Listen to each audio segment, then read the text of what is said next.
Hola, bienvenida, bienvenido a una nueva entrevista en esta sección del podcast Cómo vivir con calma mental, charlando con personas auténticas.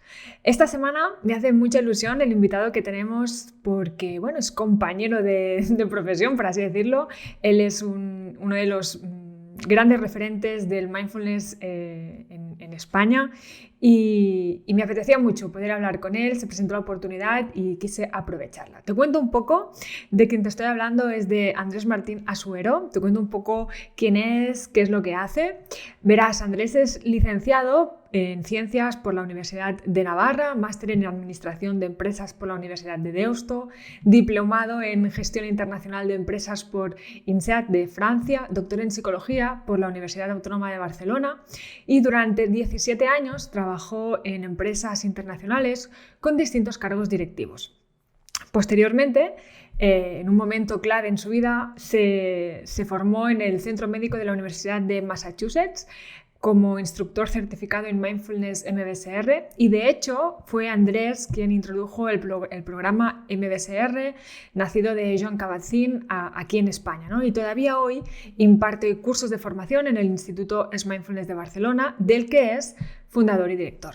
También es conferenciante y autor de varios libros como Una luz dentro de ti, Plenamente, Aprender a cambiar con mindfulness o Con rumbo propio.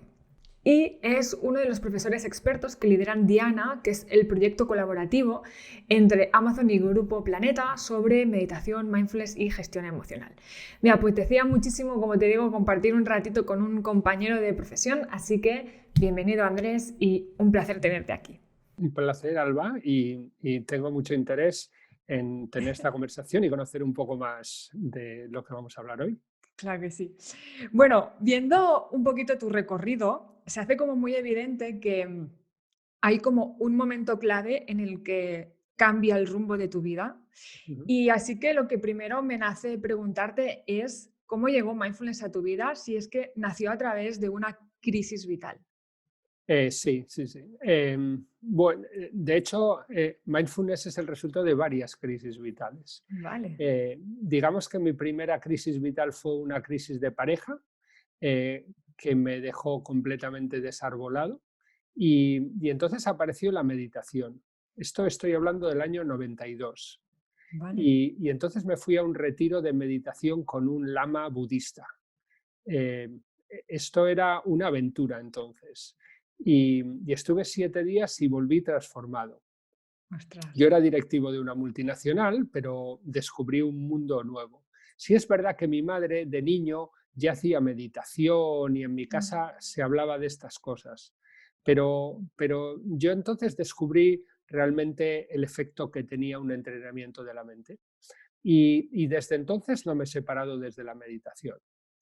La siguiente crisis fue una crisis profesional. Yo tenía un trabajo brillante, era jefe de la delegación española a una multinacional, pero tuve un desacuerdo con mi jefe, que era el propietario, y me invitó a irme. Y eso pues me dejó desarbolado. Pero aquí tenía la meditación como soporte. Y Mm. entonces decidí invertir mi indemnización en reinventarme, en buscarme una profesión de la que nunca me quisiera jubilar. Qué bueno. Y eso es lo que he conseguido. ¿Y cómo cambió tu perspectiva toda la práctica del mindfulness? Bueno, diga, por un lado, mi perspectiva la cambió la práctica de la meditación, Ujú. ¿vale? Cuando yo empecé a meditar en el 92, mindfulness No estaba tan, ¿no? no, en España no existía. A ver, existía el concepto dentro de la tradición contemplativa, pero el entrenamiento de mindfulness como lo ha desarrollado Jon Kabat-Zinn no existía entonces. Así que a mí la meditación me dio una perspectiva diferente de las cosas, menos centrada en mí mismo, más centrada en los demás, más centrada en el presente, con menos juicio y, y con una dimensión trascendente también. Ujú. Y eso me ayudó mucho. Pero luego, cuando descubrí el enfoque de mindfulness con Jon Kabat-Zinn en el año 2004-2005. Entonces, eso me facilitó un modelo que se puede llevar muy bien a la sociedad. Y Vale. también dio un empujón muy importante a mi práctica personal, Ujú. porque dejé de ser un ejecutivo de una multinacional que meditaba a ser un profesional del mindfulness. Vale. Has dicho una cosa que me ha parecido muy interesante y es que la meditación hizo que dejaras de centrarte tanto en ti y estuvieras más conectado con los demás y con el presente. Mm. Una de las cosas que yo me encuentro a veces es que la gente asocia el destinarse tiempo a sí misma con un acto de egoísmo. Y, y siempre un poco hago la reflexión de, bueno, si tú, cuanto mejor estés tú contigo mismo, mejor puedes estar con los demás, ¿no? ¿Cómo qué le dirías tú a una persona que tiene este pensamiento de es que o sea, destinar tiempo para mí es egoísta, ¿no? Que hay esta asociación. A ver, bueno, yo le diría algo parecido a lo que has dicho tú, y le podría hacer muchas cosas, pero en realidad eso no tiene mucho impacto. El que a una persona se le diga algo, Mm, eh, en la mayor parte de los casos no tiene un impacto. La persona lo tiene que descubrir por sí misma. totalmente. Y eso es lo que a mí me ayudó la práctica de mindfulness, Ujú. o la práctica contemplativa. Eh, un curso MBSR te pone en un contexto donde tú aprendes, pero no aprendes de lo que te cuentan, sino aprendes de ti, de tu experiencia. Es como redescubrirte, es como hacerte amigo de ti mismo. Y Ujú. si tú te haces amiga de ti misma, te encontrarás que no puedes maltratarte, encontrarás que te tienes que cuidar, encontrarás que cuando tú estás bien, tu entorno está bien. Eh, pero eso no te lo puede decir nadie, lo tienes que descubrir tú. Y eso es la magia del mindfulness. ¿Y podrías contarnos un poco cuáles son estos beneficios que trae la práctica? Bueno, a mí me gusta hablar de los beneficios que tienen evidencia científica, porque de alguna forma lo que me parece interesante del mindfulness es que ha habido algunas personas que se han preocupado de medirlo con rigurosidad y de demostrar de una forma objetiva que esto funciona. Y los beneficios que nosotros hemos visto en estudios que hemos hecho y que hemos publicado en revistas tienen que ver con tres ámbitos. Uno de los ámbitos es el cuidado. Si yo me presto atención, me voy a cuidar más. Voy a hacer Ujú. más las cosas que me sientan bien y menos las que me sientan mal. Esto es fácil de entender. El segundo ámbito es, si yo me presto atención, también aprendo a prestar mejor atención a mis trabajos y a mis tareas. Empiezo a entender mi proceso de toma de decisiones. Empiezo a notar cuando estoy demasiado cansado y cuando no estoy haciendo una cosa bien. Y eso al final redunda en una mejor calidad del trabajo, menos errores y mejor toma de decisiones. Ujú. Y el tercer ámbito es el ámbito de las relaciones interpersonales. Igual que yo me presto atención y me cuido, el mismo proceso hace que yo preste atención a los demás y escuche mejor, eh, proyecte menos, anticipe menos, me abra más a una relación interpersonal auténtica. Y eso hemos visto que mejora la empatía, reduce la agresividad y facilita entornos de colaboración. Así que estos tres ámbitos son unos ámbitos que tenemos evidencias de que funciona la práctica. Y en este momento en el que estamos, en el contexto de la pandemia, en el que, bueno, está habiendo como mucha incertidumbre, mucho miedo, ¿de qué forma concreta ves tú que puede ayudar la práctica de la atención plena? Bueno, en general, la práctica de la atención plena facilita estados de tranquilidad y de calma, ¿vale? Y la pandemia lo que está generando es mucha ansiedad, mucha, no sé, malestar emocional, mucha incertidumbre.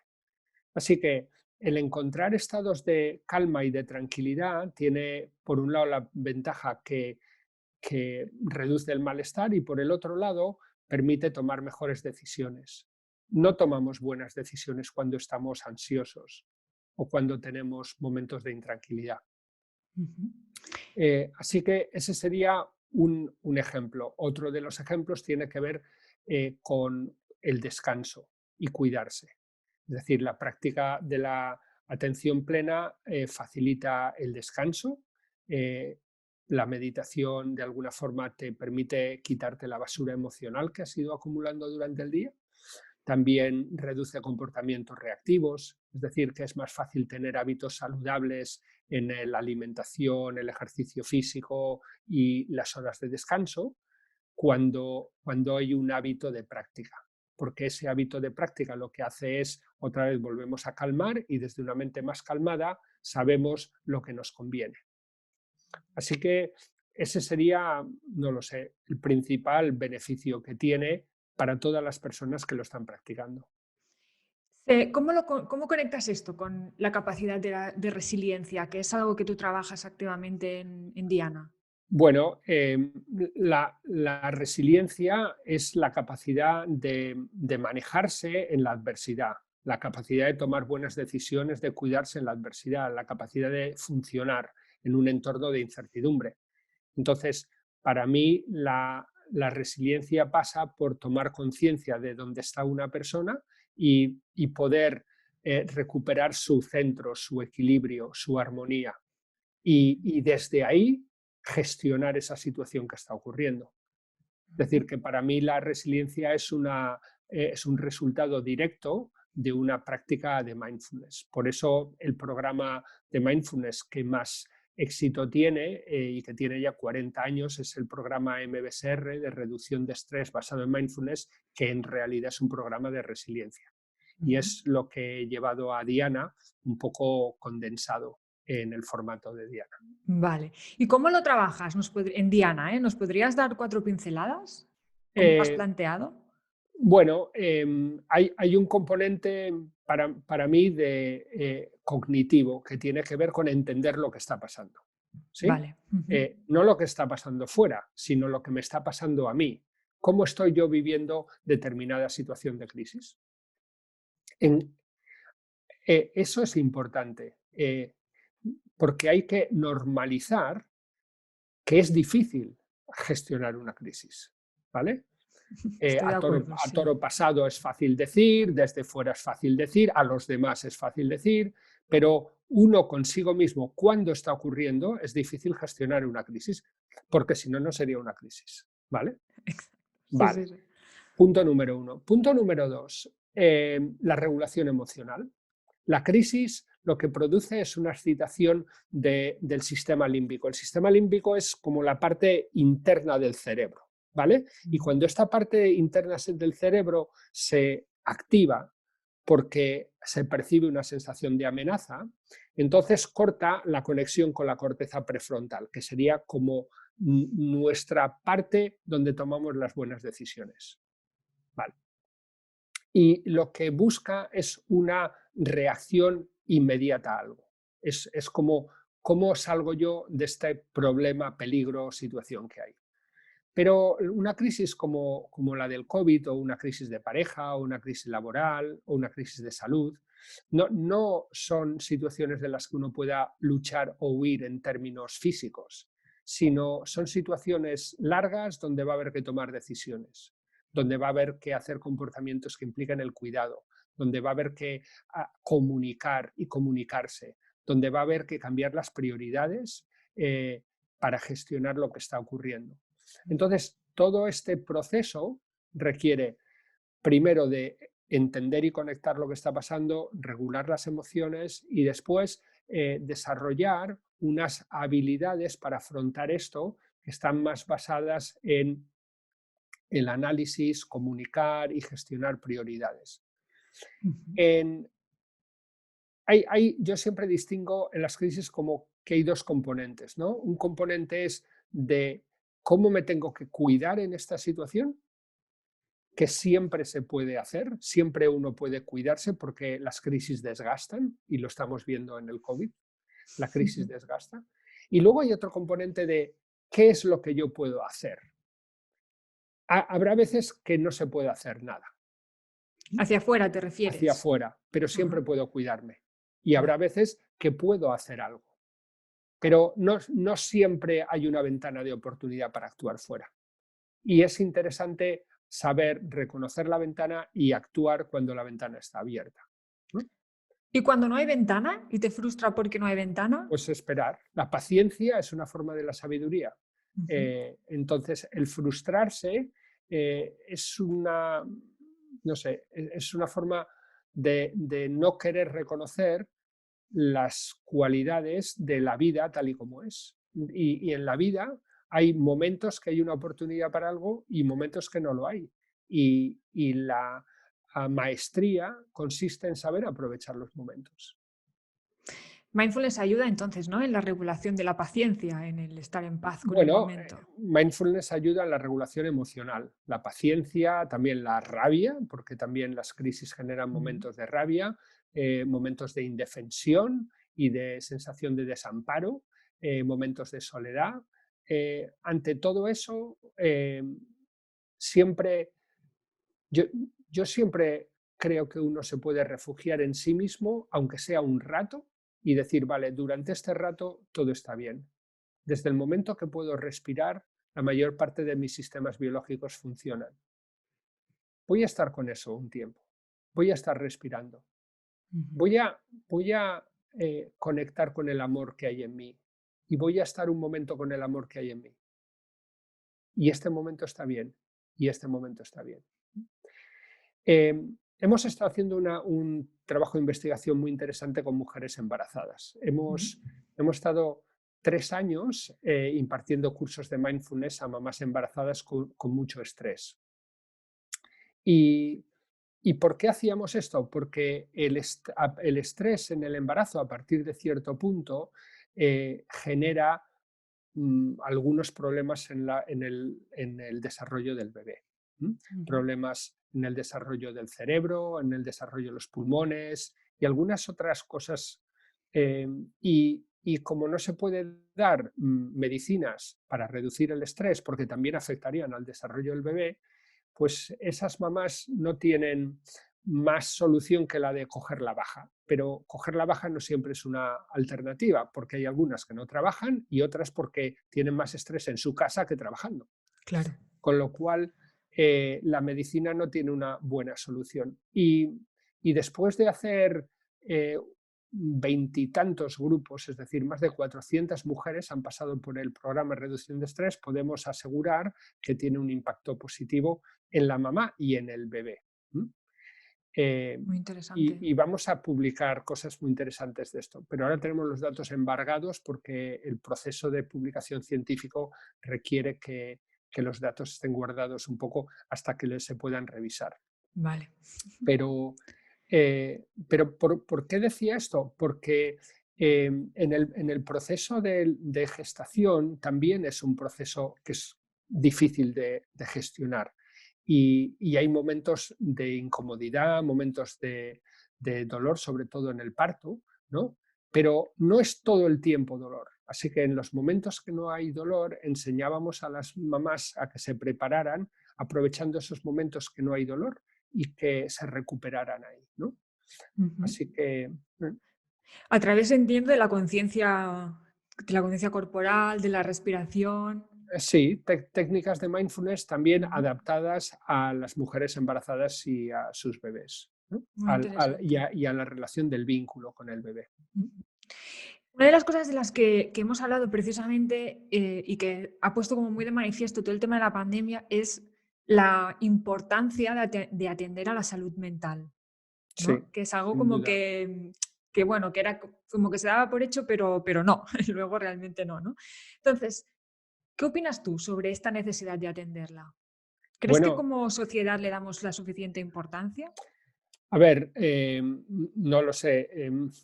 Creo que hay estadísticas muy interesantes que dicen que las enfermedades que más están creciendo en esta parte del planeta son las enfermedades de tipo ansiedad y depresión.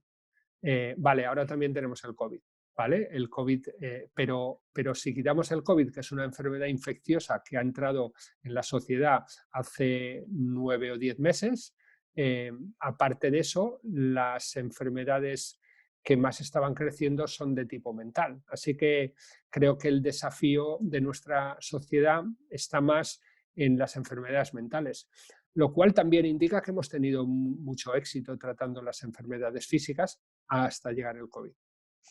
Eso es verdad, eso es verdad. Vale, y cambiando un poco de tercio, una de las cosas que yo observo que cuestan más, que generan más resistencia, es el concepto del desapego.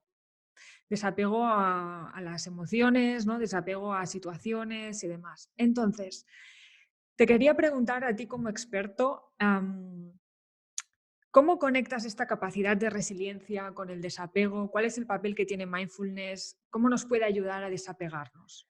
Bueno, a ver, a mí no me gusta mucho la palabra desapego, ¿vale? ¿Vale? Primero, me parece que hay eh, matices que no son tan evidentes, ¿no? Por ejemplo, me parece que hay apego sano y apego insano, ¿vale? Ujú. Por lo tanto, habría que matizar eso, ¿vale? Eh, lo que sí creo que es importante disponer de una capacidad de renunciar a cosas, Mm, ¿sí? ujú, Eh, igual que tenemos capacidad de ilusionarnos con cosas, ¿no? ujú, Es que tiene que ver con desear lo que no tengo, ¿vale? Tenemos que tener capacidad de soltar, ¿no? Renunciar a lo que tengo. ujú. Entonces, la resiliencia está asociada también con este equilibrio, ¿vale? De ilusionarme por algo y también renunciar a algo, que es un poco la dinámica del cambio. Si uno ve su trayectoria vital, pues verá que en algunos momentos ha tenido un impulso porque se ha ilusionado por algo y esa ilusión le ha permitido alcanzar, pero ha habido algunas, no lo sé, relaciones de pareja o trabajos, es fácil entenderlo ahí, que llega un momento que al principio había mucha ilusión, había muchas ganas y tal, pero luego llegó un momento que eso no aportaba ya más y hubo que dejarlo. ¿Sí? Ujú, ujú, eh, Al dejarlo, estás renunciando a toda la ilusión que te habías hecho. Porque cuando nos hacemos ilusión por algo, muchas veces en los trabajos y en las relaciones de pareja nos hacemos ilusión que va a ser para toda la vida, ujú, ¿verdad? ujú, Entonces, esa ilusión está ahí. Y de hecho, si te fijas, esas ilusiones existen realmente. Porque son conexiones neuronales que están en el cerebro. Es decir, que mi cerebro genera una asamblea neuronal donde está, no lo sé, la ilusión por el trabajo o la casa o la chica o lo que sea que me he ilusionado. Y entonces esa conexión neuronal es tan fuerte que hace que durante años o meses mi vida gire en torno a eso. Es decir, que genere un montón de pensamientos, asambleas neuronales en torno a esto, que ujú, va fortaleciendo este, no sé, anhelo de ujú, algo, ¿verdad? ujú, Pero cuando esto de repente pues deja de funcionar o la chica me dice que no, o el trabajo me dice que no, o esa ciudad pues me tengo que ir a otra ciudad o lo que sea, claro, ahí sigue la asamblea neuronal, ¿vale? vale. Entonces, esa asamblea neuronal hay que empezar a desconvocarla y disolverla poco a poco, ¿no? ¿Por qué? Porque así permitirá que en otro sitio se produzca otra asamblea, ¿no? Se produzca otra relación, se produzca otro trabajo, se produzca otra cosa, ¿no? Ujú. Que no se va a producir mientras siga enganchado en torno a esta idea. ¿Me explico? Sí. Mientras Por lo vas tanto, hablando, lo veo como un proceso de duelo un poco, ¿no? Correcto. Bueno, sí, llamamos duelo al proceso de desmontar esto, sobre todo cuando hemos tenido una relación afectiva muy intensa o un trabajo que ha contribuido mucho a la identidad. Pero, pero eso nunca se va a disolver del todo y va a quedar ahí, y va a quedar ahí como parte de mi identidad. Y de alguna forma, cada uno de nosotros somos pues el efecto de las relaciones, trabajos, ilusiones que hemos tenido en la vida. Unas las hemos satisfecho, lo que han durado, otras no se llegaron a materializar, otras se materializaron en parte, pero con todo eso vamos construyendo una identidad y esa identidad es el perfume que queda de todo eso que hemos vivido. Eh, y cuando nos encontramos en situaciones de crisis que tenemos que desmontar eso rápido, eh, porque se nos ha vuelto obsoleto o porque ya no se puede hacer, pues entonces es cuando decimos que hay que renunciar a algo. Eh, esto iría con el concepto de flexibilidad psicológica, que si quieres podemos hablar ahora. Y que me gusta más la flexibilidad psicológica que el apego-desapego. Vale. ¿Y cómo definirías tú entonces esta flexibilidad psicológica? Es este... A ver, me gusta la flexibilidad psicológica porque me parece que es un concepto que es más fácil entenderlo desde el punto de vista físico, ¿no? Todos sabemos que un cuerpo flexible es un cuerpo sano, ¿sí? Y que con un cuerpo flexible eres más resiliente, ¿verdad? Vas a tener menos dolores y menos lesiones, ¿no? Vale, pues ahora lo vamos a llevar ese mismo modelo a la mente. Sabemos que una mente flexible es una mente feliz. Sabemos que una mente flexible se adapta, propone menos resistencias, sufre menos, aprovecha mejor las oportunidades. Vale, pues ¿cómo entrenamos una mente que sea flexible, que sea bella, que sea eficaz? Y ahí es donde entran los entrenamientos como el de mindfulness. Y en todo esto, el papel de la compasión, Bueno, el ¿cómo papel de la entra? compasión. Que voy a hacer el inciso que hay mucha gente que confunde la compasión con pena, que no es pena. La compasión es algo más amoroso, al menos tal y como se vive desde mindfulness, ¿no? Cuéntanos tú un poco. Bueno, a ver, de, la, la compasión es una palabra que tiene que ver con el deseo de aliviar el sufrimiento de otra persona, ¿correcto? Es una cualidad de la mente universal. Tenemos, no solo los humanos, también lo tienen otros mamíferos. Lo hemos visto en los mamíferos, ciertamente en los mamíferos sociales evolucionados, ¿no? Elefantes, primates, delfines, etcétera, etcétera, ¿no? Vale, entonces esa, eh, esa cualidad de la mente tiene dos características interesantes. La primera es que está en circuitos que son neuroplásticos, son circuitos de la mente que se pueden entrenar. Es decir, que la compasión se puede entrenar. Ahí Y viene con el tema de la flexibilidad que me decías antes, ¿no? correcto, igual que la flexibilidad se puede entrenar. Ujú. ¿Vale? Eh, y el segundo elemento es que la compasión forma parte de aquellos circuitos que generan bienestar interno. Es Ujú. decir, felicidad que nace de mí, de mi ser. No felicidad que nace de lo que me pase fuera, que eso está bien, sino felicidad que nace de cómo soy yo. ¿Sí? Ujú. Entonces, la neurociencia moderna está empezando a identificar circuitos neuronales y procesos de entrenamiento de esos circuitos que tienen que ver con generar fuentes de bienestar. Ujú. Y tenemos básicamente cuatro. Uno de ellos tiene que ver con los circuitos de la atención-presencia. Sabemos que una persona distraída es una persona más infeliz, que las personas que están más presentes son más felices, disfrutan más de las cosas, etcétera, etcétera. El segundo circuito tiene que ver con la compasión, la generosidad, ¿sí? Ujú. Eh, el tercer circuito tiene que ver con la resiliencia, la capacidad de tolerar la adversidad, la flexibilidad mental que hablábamos antes, el soltar, etcétera, etcétera, ¿no? Ujú, Eh, y el cuarto circuito tiene que ver con el talante. El talante es la predisposición, ¿no? ujú. Por ejemplo, la orientación hacia ver lo bueno y lo bello que hay en el día de hoy, lo bueno y lo bello que hay en la persona con la que yo estoy hablando, en vez de orientarme hacia lo que falta, lo que no hay, lo que no me gusta, etcétera, etcétera. Ujú.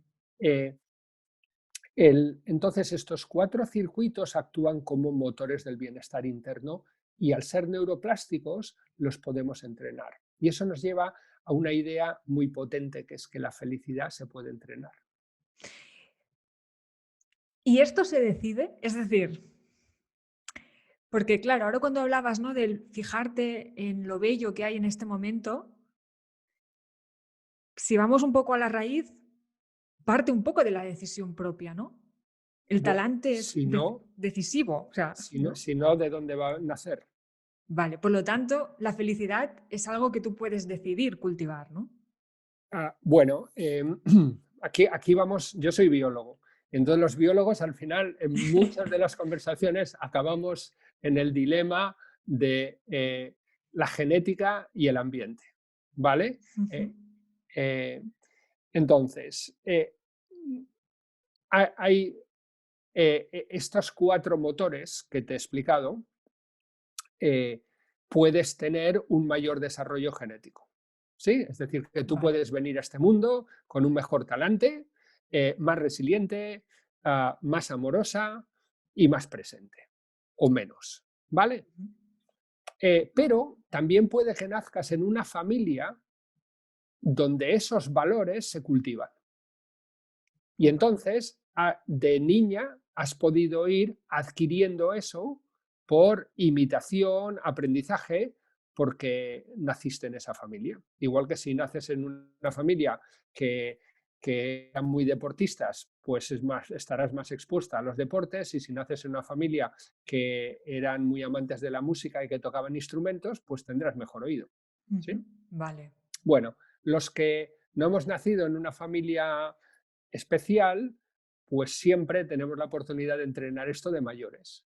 Y esto es lo que ofrecen los entrenamientos de mindfulness cuando están hechos con rigor, ¿vale? Ujú, Cuando están hechos siguiendo un protocolo. ujú, No significa que cualquier entrenamiento mindfulness tenga un impacto en esto. También hay que ver un poco si uno se guía por la ciencia, pues qué dosis es necesaria para conseguir qué efecto. ujú, vale. ¿Vale?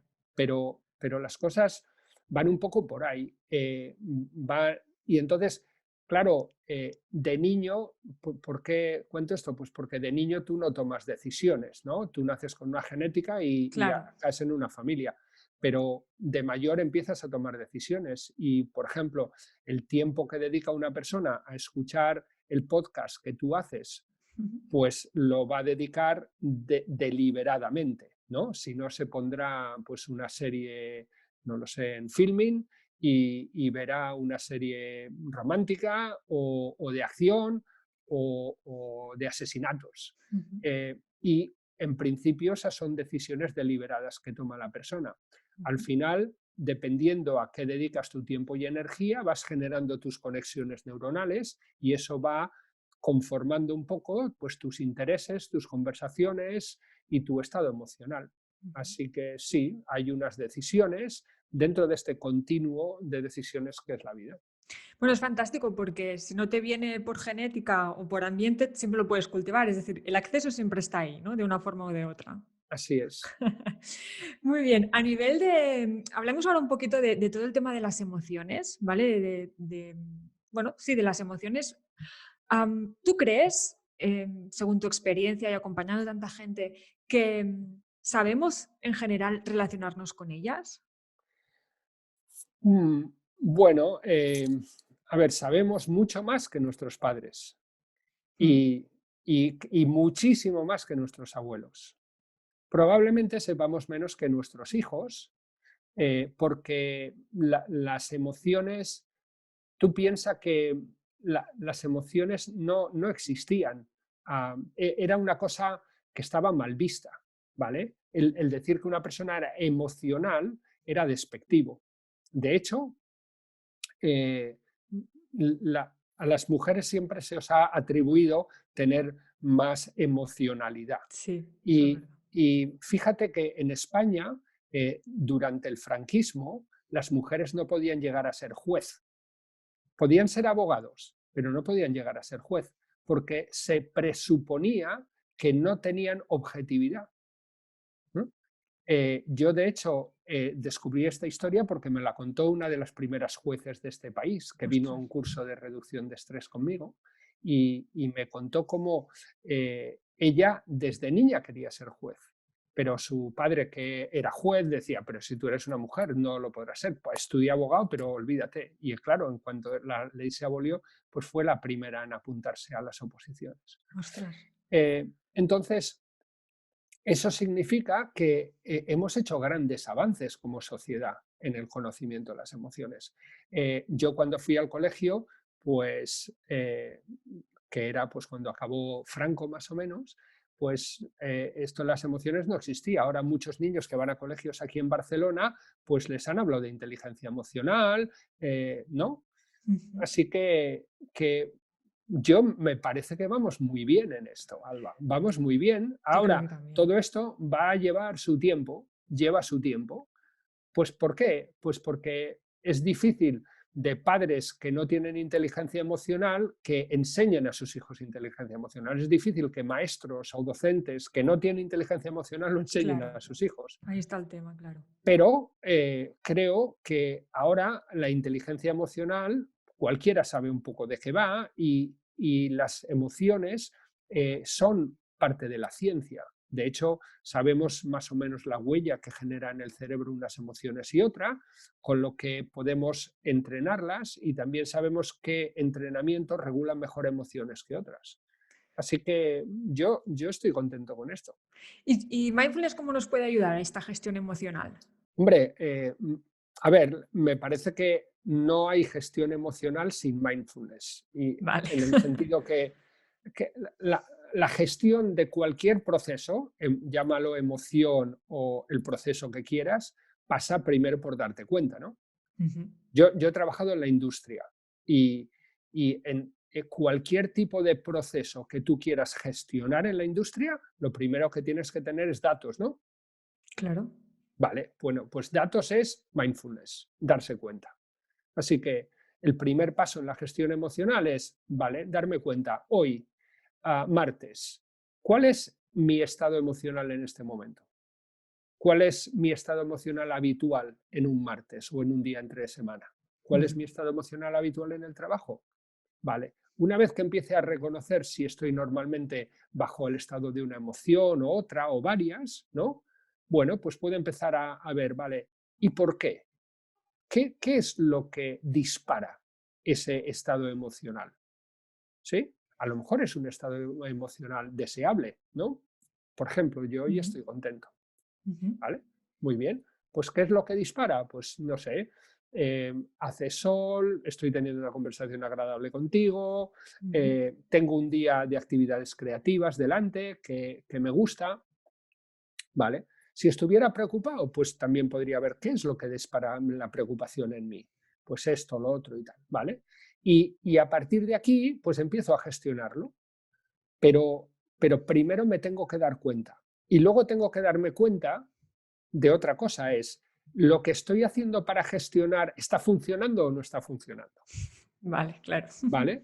Así que, y eso lo tienes también en un proceso industrial, ¿no? Imagínate, hay una tasa de defectos en tal producto, ¿vale? Muy bien.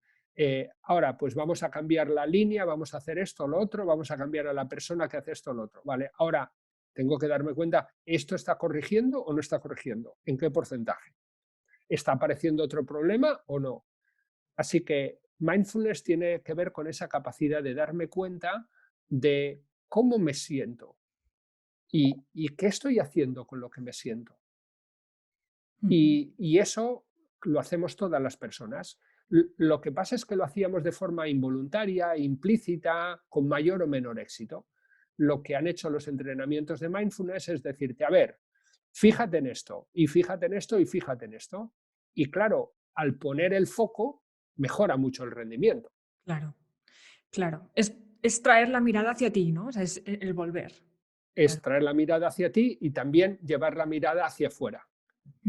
Por ejemplo, no solo es la mirada hacia mí, es la mirada hacia mí, pero también en esta conversación y cómo te sientes tú, Alba. Estupendamente. Esto está, vale, esta conversación está fluyendo por donde tú querrías, está siendo interesante, etcétera, etcétera, ¿vale? Porque si tengo solo la mirada en mí y yo voy hablando y hablando y hablando y hablando, entonces estoy desconectado en parte de la realidad. Así que hay un juego aquí entre la conexión conmigo, pero la conexión también con los demás. Y equilibrar esto momento a momento. Es el oreja adentro, oreja afuera, ¿no? Al final es un Bien, poco eso. sí, bien. Te quiero preguntar algo que a lo mejor es muy, no sé, abstracto, pero me gustaría ver cómo tú lo ves. Es muy sencilla la pregunta, ¿eh? ¿Qué es para ti el presente? ¿Qué es para mí el presente? Bueno, en principio el presente es un concepto, ¿vale? Pero como experiencia, me refiero. A ver, como experiencia no lo podría describir porque es diferente en cada momento. Me gusta más la palabra estar conectado, ¿vale? Cuando yo estoy conectado con lo que está ocurriendo, ¿no? De alguna forma me fundo en lo que está pasando y soy parte de algo más grande que está pasando. Eso sería el presente. Vale. ¿Y dónde quedas tú en eso? Es No, decir, no ahí estás, eso ¿no? es, me fundo, no estoy. Exacto. Vale. Entonces es solo presente, solo eso. Muy bien. Bueno, pues Andrés, para ir cerrando la entrevista y teniendo en cuenta tu trayectoria, las personas que has acompañado, tu propia experiencia de vida, todo, ¿vale? ¿Qué significa para ti tener calma mental? ¿A qué lo vinculas tú? A ver, calma mental para mí no es un estado ultra relajado en el cual, no sé, como cuando estoy a punto de quedarme dormido en la siesta o cuando me despierto en la siesta, ¿eh? Sino cuando yo hablo de calma mental sería un estado interior desde el cual yo expreso la mejor versión de mí mismo. ¿Sí? Vale.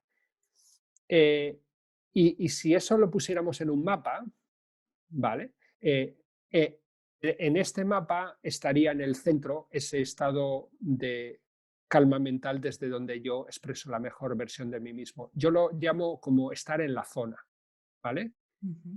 Entonces, por encima de esto tendrían los estados de mucha agitación, por debajo tendrían los estados un poco de aburrimiento, somnolencia, desconexión, ¿sí? Relajación, ¿vale? Pero hay un punto ahí en el centro en el cual yo tengo capacidad de relacionar ideas, escucho, puedo pensar, no me precipito, puedo sentir compasión, ilusión, noto las emociones, ¿sí? Y en ese punto se me ocurren buenas ideas y disfruto. Y eso Y es. esa es lo que me parece interesante de la calma mental. Es una calma abierta, fértil, activa, viva. Qué bonito. Pues muchísimas gracias, Andrés. Ha sido un placer Bueno, compartir Alba, este tiempo contigo. gracias por tu tiempo también y tus preguntas y facilitar este encuentro que para mí ha sido muy agradable. Igualmente, un abrazo muy fuerte. Estamos en Muy contacto. Que bien, vaya genial. gracias. Chao. Adiós. Adiós. Si quieres seguir indagando en una vida más consciente, pásate por mi web y descárgate los recursos gratuitos que he preparado para ti o accede a los últimos posts publicados.